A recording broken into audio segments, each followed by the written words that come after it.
Hey, and welcome to Dancing in the Daily, a home for changemakers, caretakers, healers, and everyday community builders.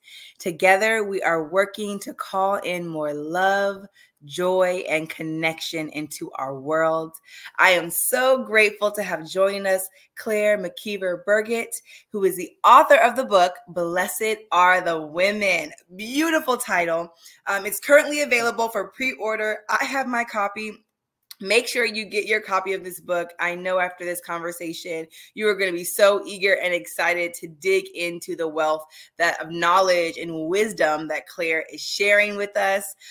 Claire is a sister to me. She is someone who I've collaborated with in change making work on the ground in community. But for those who don't know Claire quite yet, she also holds a Master's of Divinity from Vanderbilt University. She is an author and spiritual leader. Claire has dedicated her life to bridging spirituality and social justice. She has served as clergy, led congregations, and facilitated transformative writing, movement, and liturgical practices centered on healing and embodiment. Claire, thank you for spending some time with me today. Thank you for having me. So good to see you. Yes. Oh, it's always a blessing to share time with you. And your heart really inspires me. You know, when we first connected in Nashville, Tennessee, I was heartbroken, okay, on the ground working in a community that had experienced so much beauty and strength and resilience, but also very intense trauma. And I will forever be grateful to you for how you came in and really generously shared the resources that you had access to. And you were side by side, and, you know, you gave me hope, right? To know that, okay, we got partners, we got collaborators. There are folks whose heart breaks for the children of Nashville in the same way that my heart was hurting. And so I just want to thank you for who you are, and thank you for how you embody that connection of spirituality and social justice. And I want to know more about your journey, right? How did you connect spirituality and social justice? How do those two things come together for you? Yeah. Thank you. Thanks for that. And yes, I count it among one of the beautiful gifts of my previous work that I got to connect with you and know you. And so here we are, a beautiful fruit of that labor together. Spirituality and social justice. So I grew up Southern Baptist in Texas, and there wasn't a lot of talk about social justice I don't know that I learned that word until I went to college and was introduced to, as you would call them, the changemakers of Dorothy Day and Oscar Romero, Dietrich Bonhoeffer, Martin Luther King Jr., and the folks of the Civil Rights Movement. So it took until college and kind of a class called Saints and Martyrs for me to really kind of learn that phrase, social justice. But I did learn in my upbringing a deep spirituality. And the way I understand that is a deep connection to spirit, the spirit who is alive and well, dancing with us in this life, loving us to greater good and greater, connection in this world. And so to find then the language and the examples and the embodiment in the lives of social justice, then connecting and them saying this is a vital part of our spiritual lives, like the spiritual life includes social justice, Okay. was really magnificent to me. It was really like, ooh, wow, tell me more, right? Yes. So that's kind of how I came to it. I mean, I will always give thanks and credit to that Saints and Martyrs class at Belmont University right here in Nashville, Tennessee, because that's where I was as a freshman in college, and just getting to know these, what she would call the Saints and Martyrs, Dorothy Day, Oscar Romero, Dietrich Bonhoeffer were the three that we really focused on. But that is where I think I learned a language of spirituality and social justice that we're not in competition with one another, but we're in fact connected, deeply integrated, and not whole without the other.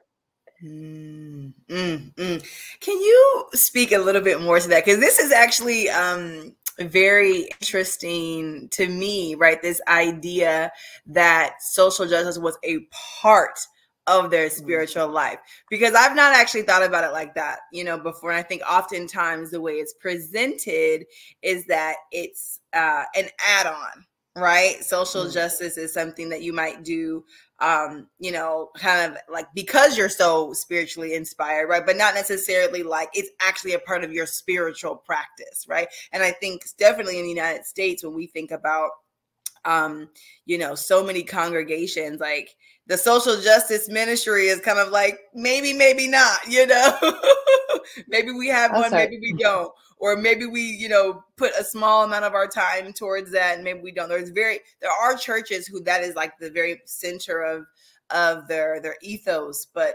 many are not that way. So can you talk a little bit more about this idea that social justice is actually a part of the spiritual life, or as a spiritual practice in and of itself? Yeah. So one of the questions that I ask in the book that I've written, Blessed Are the Women, is what good are our prayers on Sunday if they make no meaning in our lives, no difference in our lives on Monday?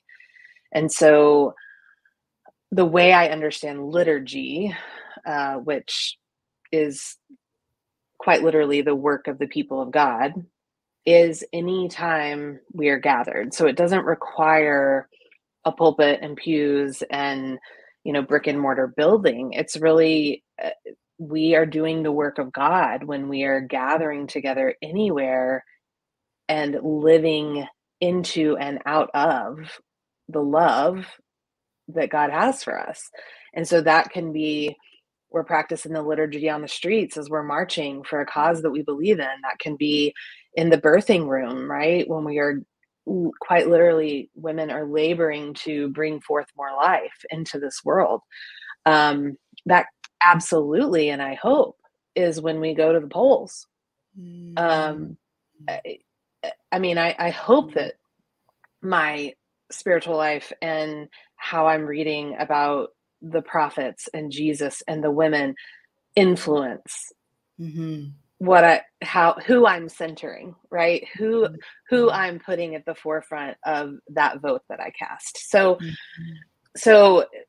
the way that happens and looks for me in my own life is the liturgy, right? So the words that we're praying include the public witness, include the feet on the ground, embodied work in the world. And so in this book in particular, the liturgies, yes, have prayers and psalms and songs that, from contemporary as well as ancient songs that we've been singing forever, but also includes a public witness section, so that, again, the two are not divorced from one another, but rather integrated and connected and whole when they are together.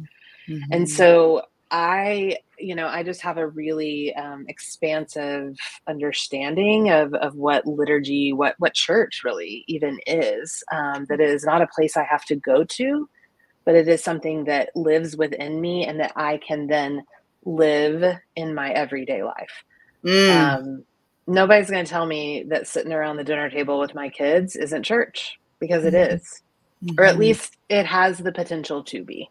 Right? Okay. Yes. It has the potential to be, because when we turn to curiosity, when we turn to love, when we turn to spirit and light, those are the elements, right? That make for this grand experiment, I think, that we're trying to do with our spiritual faith, church, liturgical worship lives.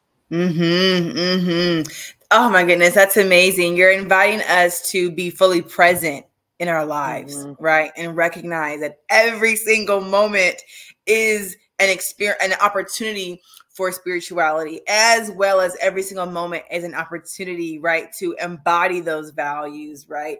And I would also add to really walk in our leadership, right? Leadership not over, right? But I That's get right. to be in leadership of myself. I could get to be in integrity with myself and with God. And I get to be an example to the world, right? As I walk in my life. And that is a part of my leadership. A part of my change making work is how I walk into the world.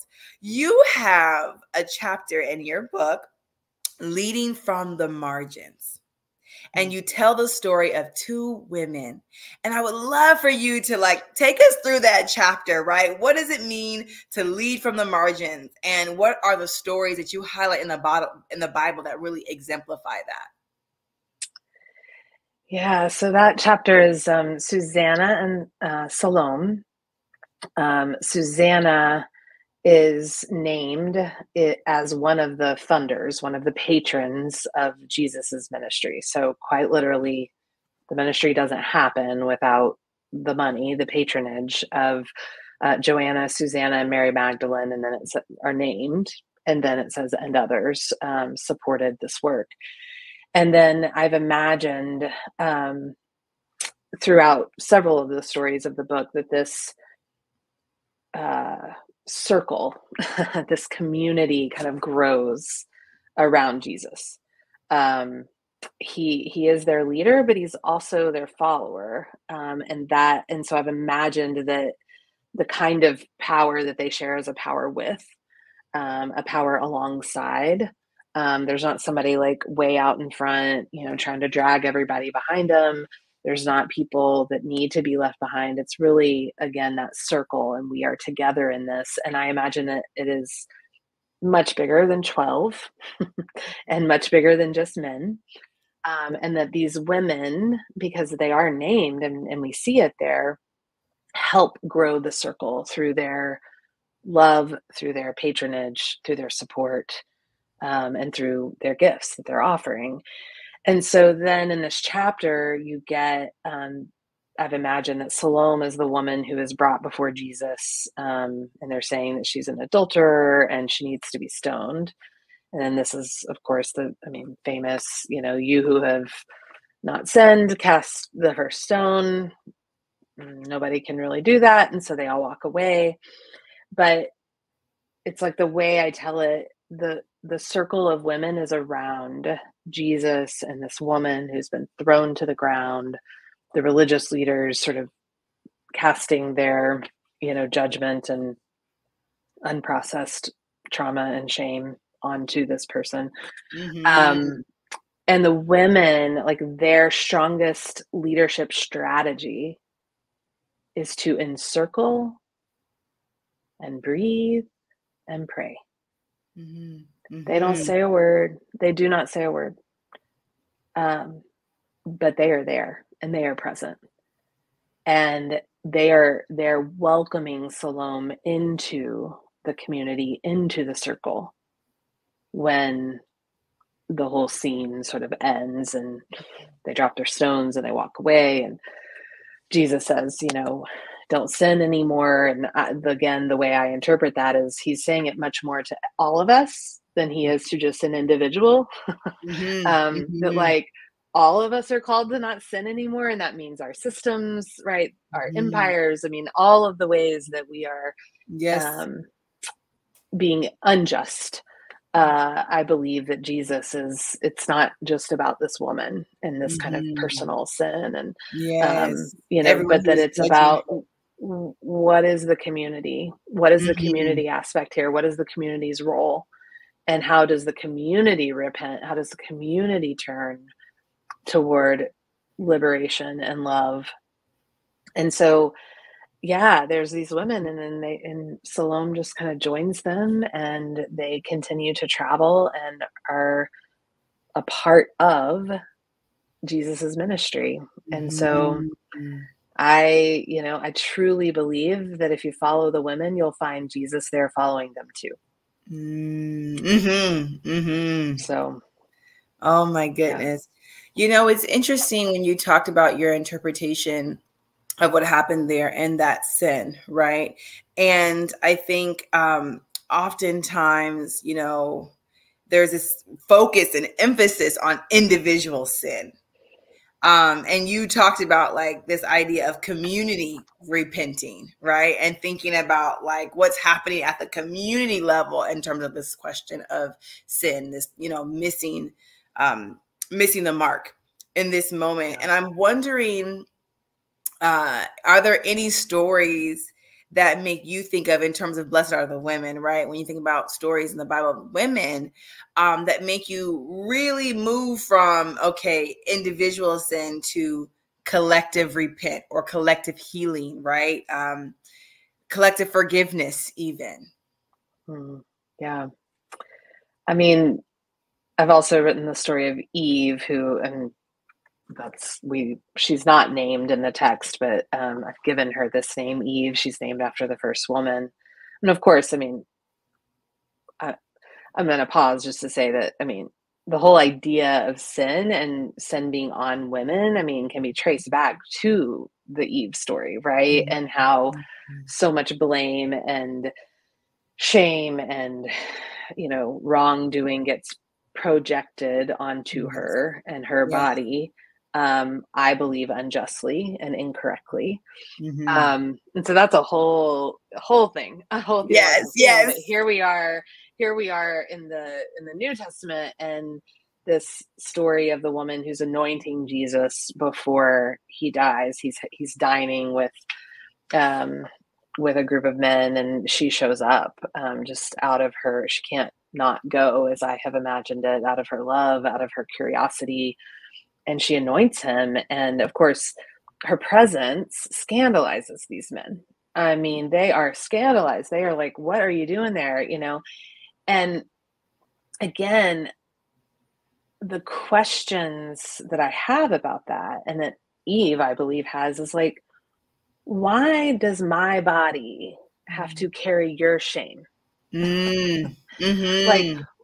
Like, and I believe that's not just Eve, but it's women's bodies. It's Black women's bodies. It's Indigenous women. I mean, like, and we can see this. It's like your shame, your unresolved trauma is then now is hurting me, quite literally, is taking my life.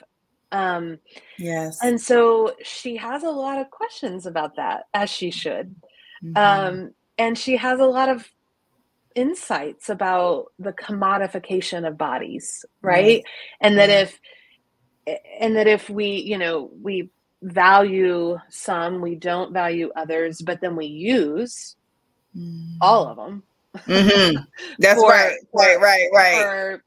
For pleasure, for all of the things. And so, so Eve, in her just presence, right? Again, that word presence is leading us to ask different questions and to pay attention to the ways that she and so many of us have been maligned, but because of other issues that are unresolved with other people. And so so it's really, it's a call for us to tend to our healing, right? So, because when those men sitting around the table actually tend to their own healing, they don't need to project their stuff onto her anymore, because it's been healed. And so Jesus's forgiveness, like Jesus's offering to us of salvation, is the offering and the invitation into what is it that needs to be healed in me. And how in community, right? This is bell hooks. We heal in community. Like, how do we do that together? And what does that look like? And so I believe Eve, just with her very presence, is leading us there. All of them. All of them. I could talk about them for days. No, that's so good. That's so good. And you actually lead me perfectly into a question that I am just itching to ask. I need to know, honey. Yeah. Okay. Okay. I've been thinking a lot about just like humanity and how we can kind of connect to our own humanity and therefore connect to the humanity in someone else's, right? And you talked, so beautifully about how Eve is this example of like, hey, you are placing your trauma, your shame, your sins, all of your judgments, all of it, you are placing it on me. You are projected onto me, and it's violent. You are creating violence through that act, and one of the things that we can see it so much in the world, right? Like even when we think about, what's happening at the border right now, and the amount of vitriol that, so many people have towards human beings who are on God's earth trying to get to another place to provide for themselves and their families, right? And contribute to this place in the meantime, right? The same thing we see happening in Europe, right? Like the way I was heartbroken to see, putting barriers in the water in the Mediterranean Sea so that people literally are dying in the Mediterranean Sea, right? Like that level of like, I can't see your humanity anymore. I don't see you as a human being. And one of the things, even in myself, I have to, because I had a moment where it's nothing in comparison, but I did have a moment where I got really upset about some customer service, and I got angry, girl. I'm angry. And in that moment, I had to like check back in with myself and be like, girl, this is a human being, a full human being who's imperfect, who has hard days, who doesn't want to deal with your shit sometimes. You know what I mean? Like, can I, instead of seeing them as like a product or a service or can I actually just see their humanity?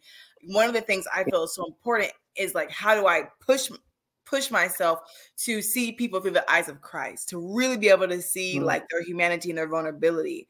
How can we get there? How can we do that? Like, what are the practices, the experiences, spiritual practices that we can do to help us reclaim and recenter in our humanity and our ability to see the humanity in others? First and foremost, I think asking what someone's name is can be a beautiful spiritual practice. What's your name? What do you know about the meaning of your name? Where does it come from? Wow. It doesn't seem like a super deep or, personal question, but it absolutely can be, right? Because I've heard when I've asked that question, I gotta be ready for the answers, because there's oftentimes a lot more there, right? Or it's an invitation to find out, right? So I think that is just and that's part of what Blessed Are the Women is about, is like, what are their names? Because they have them. They're not nameless. They have them, just many of them were not written down. And so what is your name? What does it mean? How does your name influence your life, right? I think, and then because the what is your name question and knowing people's names, I think then leads us to what is your story? And I believe that when we know people's stories, we can open whole worlds of compassion that otherwise we don't have access to. Right. Because, and so, thinking of talking to a customer service person, I don't think we're going to you can, hey, ask them, but it may be that when that frustration starts to come up, the simple question of, hey, can you remind me of your name again? Yes. Tell me your name again. Okay. And like, just that can like help, right? Bring us back. And they say, my name is Sam, or whatever the name is. And you go, okay, Sam. Okay. So, and then too, like naming the I'm feeling really frustrated right now.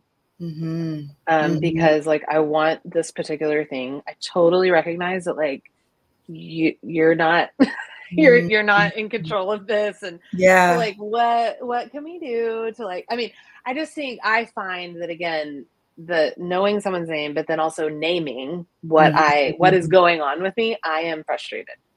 I need a minute. Yeah. Whatever that is can do wonders. And again, connecting to spiritual, it's a spiritual practice. It's a spiritual Yes. practice to come back to the light, the Christ, as you're saying, like Yes. within us. Yes. Yes. And so I think that's a beautiful way we can do it. And then I think taking it when in kind of more communal context in our churches, in our faith groups, in our, women's book clubs, what are the questions that we're asking of one another that can get us deeper, right? Than just, how did you vote last week? Right. Because it's never just, how did you vote last week? That's right. There's a whole life story walking into that poll, right? Yes. Yes. And casting that ballot. And of course, it's 2024, and we're going to be talking a lot about ballots here in the United States. And God bless us all. And so, yes, I mean it. But I've seen it. I have evidence of it in my own life, of when I know a person's name, I get closer to their story. And then when I get to know their story, it just changes for me. Yes. Oh, thank you so much. That is so beautiful. And like you said, it really does take us to, the communal level as well. I think about, community organizing and, the importance of pausing and not speaking at someone, right? And not seeing them again as just the vote or just, I want you to do this thing, but really being able to ask their story, get to know their name, get to know them, to see the fullness of who they are, and allowing them to do the same for you, and not having it to be about control or change or demands, right? But a knowing. Right. And that's what I'm hearing from you. I hear that invitation to do that. And so I thank you for that, because I think that is a beautiful thing. And again, we see when you look at the news, it's so many debate kind of style formats, right? Where it's not a whole lot of like asking questions of like, how do you get to these ideas? What makes you feel that way? Right. And it's a lot more of, I'm right, you're wrong. Let's debate the validity of these points. And they're not actually a lot of movement or change or healing happening in that style of communication. So I thank you for that frame. I also want to ask you about Elizabeth, right? And you have the chapter in your book, Help Me Grow. And I love that, because for me, the spiritual journey has always been about growth. But I recognize that that's not necessarily for everyone. People come to your spiritual life, and you come to your leadership journey in different ways. And so when I think about my spiritual life, I practice my spiritual life because I want to grow into myself, not necessarily being like better, but like grow into the Christ in me. And also when I think about my leadership journey, it's not about like effectiveness or outcomes or impact. For me, it's about growing in myself, learning more about myself, learning more about my world, and growing through those imperfections of that leadership journey. Talk to us about the story of Elizabeth and why you titled that book, Help Me Grow. Chapter. Yeah. She could absolutely have her own book, but so Elizabeth, of course, is named, and we know her in the scriptures as the mother to John the Baptist, the cousin to Mary, therefore the aunt to Jesus, or I guess a cousin, it wouldn't be aunt, but anyway, related and in the family.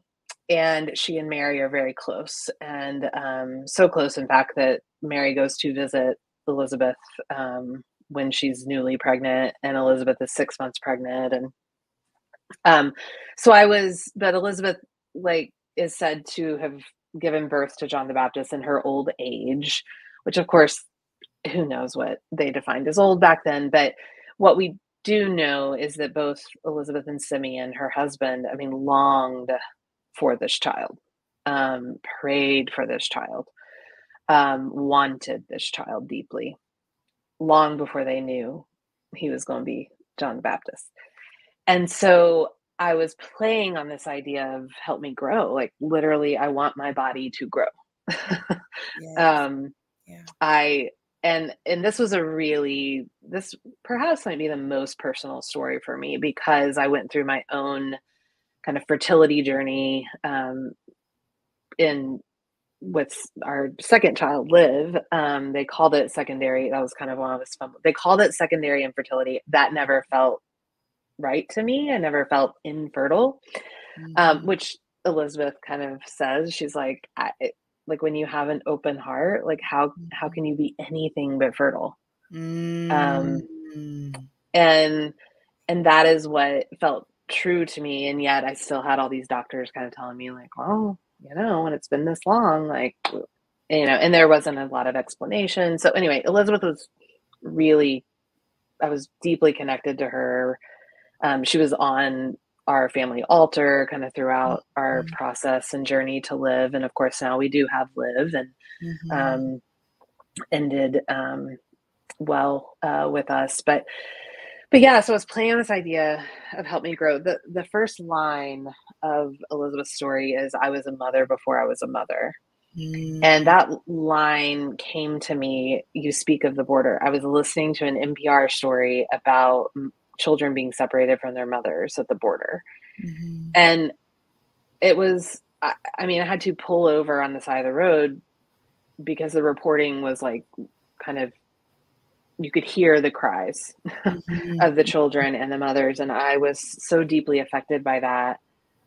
And I honestly, I don't remember if we had our first child yet or not, but that line just came to me because I thought any of us who are affected by the groans, the pains, that are too deep for words, have this idea of like mother, like in a broader sense, like motherhood with us. And so, so Elizabeth, of course, she's a mother to this date tree. Her grandmother gives her this seed to plant, and the tree grows even when her body isn't, because she's not pregnant yet with John the Baptist. And so I was playing on that. But then, yes, I was what the other meaning, I think it has many, but is she got to know herself in this process. Yes. And that the time spent on longing for this child actually turned her back to her. She also got to know her husband in a very different way.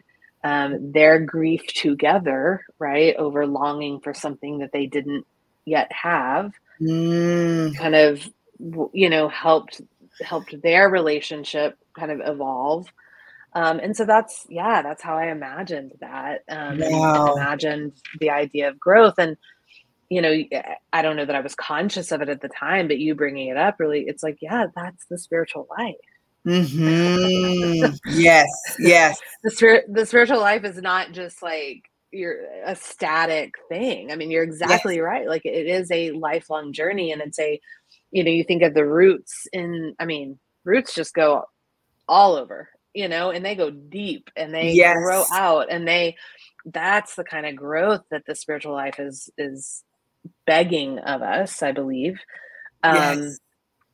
If we're willing, right? Again, if we have that open heart, the fertile heart, Yes. Oh, you gonna bring me into tears with that one, because when you talked about that longing as a resource for growth, as an opportunity for growth, and again, I thought about it in the context of justice, and I thought about my own ancestors, right? And this deep longing for liberation and deep longing for justice that actually helped them grow their capacity to love, right? I think about it, and I think about it for today, like as you mentioned, this energy of mother, right? Whether you have children or not, there's an energy of I want to love and protect the children. I want to love and protect the future, right? And through that energy, through that longing to love and to care, there is an opportunity to come more fully into ourselves, right? And so I think it's when hearing you say that broke something in me, it freed something in me, because oftentimes I feel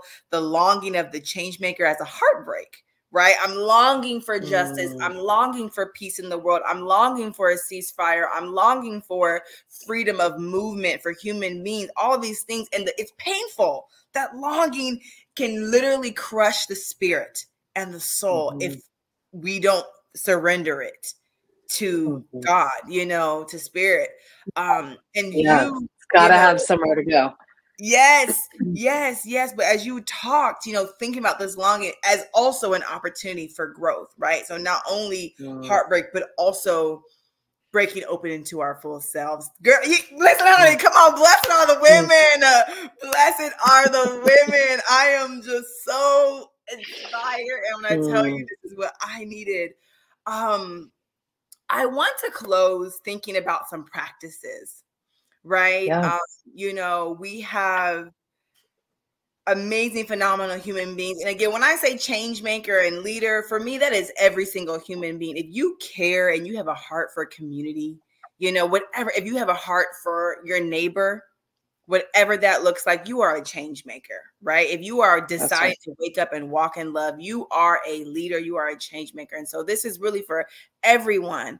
But in this moment in time, I would love for you to be able to share with us just one practice that we can kind of walk away from, inspired by the women, that can help us keep our hope in our hearts and keep love in our hearts as we walk in this world. So maybe take a moment and ask of your ancestors, however you understand that, think of it, whose story wants to be told. And give yourself a moment, in a journal, a piece of paper, to it. Maybe you know their name, and so write it down. If you don't know their name, ask them what it is and see what comes to you. But then maybe just take, 15 minutes, 20 minutes. It doesn't have to, but imagine what their story, what they would say today, what their story might be. And I think that can be a beautiful practice anytime, but particularly in the moments that we are feeling unmoored and disconnected, because in my experience, then it kind of brings me back. And look, the stories of my ancestors are not always great ones. And that is the reality and the truth. But there's always something to know and learn there, right? And help us go deeper. That is the healing. That is the power. Yes. And so there is healing available behind us. There's healing available before us, and it starts right here. Yes. Inside of us, and with us. And so, I think, write a story, of one of your ancestors. Who are they? What's their name? And then maybe if you're really feeling, extra brave, share it with somebody. Claire, thank you so much. I am so deeply grateful for you, for the wisdom that you're bringing forth through your book, Blessed Are the Women. I think, again, for so many folks who've existed in the margins, right, coming into your leadership journey, it's important that we honor our stories and we honor the fullness of ourselves. And your book creates a pathway for us to do this, right? Your book is saying, we're not going to ignore the women in the Bible. We're going to elevate their stories. We're not going to have them be on the sidelines in the margins. We're going to take the people that Jesus, right, was also listening to, and we're going to listen. Right. We're going to listen. And you create that opportunity as we see these women and their leadership and their power and their strength and their wisdom. We also get to look in those parts of us that have been marginalized, that have been pushed to the side and said that that's not important. Just focus on this other stuff here, right? Like, we get to unearth those parts of ourselves through your book. So thank you for this labor of love that you have blessed us with. Blessed are the women. In the description box, we're going to have a link where you can purchase the book, where you can connect more with Claire. Claire, let folks know how they can connect with you, what you have coming up. Yes. Yeah. If you're in Nashville, join me at Parnassus on February 28th for the launch of Blessed Are the Women. I'm going to be in conversation with my dear friend Sienna Rouse, who's a poet here in Nashville. And, you can get your book there locally. So if you're in Nashville, do that. But beyond that, find me on Instagram. My name, Claire McKeevery Burgett. My website will point you to my Substack. I'm writing weekly there, kind of with all of these themes in mind. So yeah, would love to see you in those virtual spaces as well. And just keep naming and centering and celebrating the women in your lives. It really does matter. And I hope with this book that I'm joining the work, right? This is not the work. I am joining the work that has been going on forever. Yes. And I get to be a part of it, and I get to come alongside with this book, with these stories, and with my own life. And it's a real gift. So thank you. Thank you so much, sister.